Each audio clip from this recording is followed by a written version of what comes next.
আমরা ছোট মাঠে খেলোয়াড় না। আগামী ২৬ মার্চ মহান স্বাধীনতা দিবসের প্রাক্কালে বাংলাদেশের অন্তর্বর্তীকালীন সরকারের প্রধান উপদেষ্টা প্রফেসর ডক্টর মোহাম্মদ ইউনূস চীন সফরে যাচ্ছেন। চীনের রাষ্ট্রপতি শি জিনপিং এর পাঠানো এক বিশেষ বিমানে তিনি চীনের উদ্দেশ্যে ঢাকা ছাড়বেন। আঞ্চলিক পরিস্থিতির পরিবর্তন এবং ভারতের সঙ্গে উত্তেজনার মধ্য দিয়ে প্রধান উপদেষ্টার এই সফর ভূরাজনৈতিকভাবে অত্যন্ত গুরুত্বপূর্ণ। প্রধান উপদেষ্টার চীন সফর একটি বিশেষ মাইলফলক হবে বলে মন্তব্য করেছেন ঢাকায় নিযুক্ত চীনের রাষ্ট্রদূত ইয়াও ওয়েন। তিনি বলেছেন, প্রধান উপদেষ্টার বেইজিং সফরে বিশেষ কিছু ঘোষণা আসতে পারে। এ সফরটি হবে দুই দেশের কূটনৈতিক সম্পর্কের ৫০ বছর পূর্তিতে এক গুরুত্বপূর্ণ মাইলফলক। বিশ্লেষকরা বলছেন, প্রধান উপদেষ্টার এই সফর বিশেষ কয়েকটি কারণে বাংলাদেশের জন্য খুবই গুরুত্বপূর্ণ। বিশেষত অর্থনৈতিক ব্যাপক সম্ভাবনার ফসল ঘরে তুলতে এই সফর গুরুত্বপূর্ণ।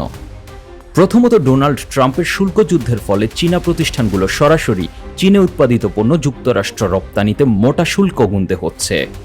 তাই চীনা বিনিয়োগকারীরা বিকল্প কোনো দেশে কারখানা পুনঃস্থাপন বা রিলোকেট করতে উঠে পড়ে লেগেছেন, আর তাদের পুনঃস্থাপনকৃত কারখানার গন্তব্য হতে পারে বাংলাদেশ।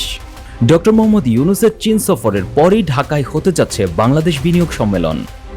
বিডার তরফে জানানো হচ্ছে, ডক্টর ইউনূস চীনে অন্তত ২০০ চীনা বিনিয়োগকারীর সাথে মতবিনিময় করবেন। এরপর সেসব বিনিয়োগকারীরা আসতে যাচ্ছেন বাংলাদেশের বিনিয়োগ সম্মেলনে। এটা একটা গুরুত্বপূর্ণ টার্নিং পয়েন্ট হিসেবে দেখছেন সংশ্লিষ্টরা। এদিকে চট্টগ্রামের আনোয়ারায় একটি চীনা স্পেশাল ইকোনমিক জোন হতে যাচ্ছে। চীন সফরে এই ইকোনমিক জোনের সমঝোতা স্মারক স্বাক্ষর হওয়ার আশা করা হচ্ছে। এই ইকোনমিক জোনে চীনা বিনিয়োগকারীরা আসলে বাংলাদেশে প্রচুর বিদেশি বিনিয়োগ আসবে বলেও ধারণা করা হচ্ছে।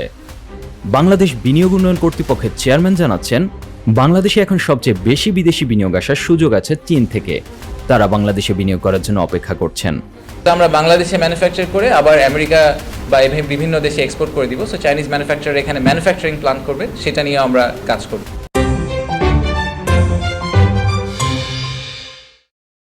এদিকে বাংলাদেশের নবায়নযোগ্য উৎস থেকে বিদ্যুৎ উৎপাদনের ব্যাপক চাহিদা এবং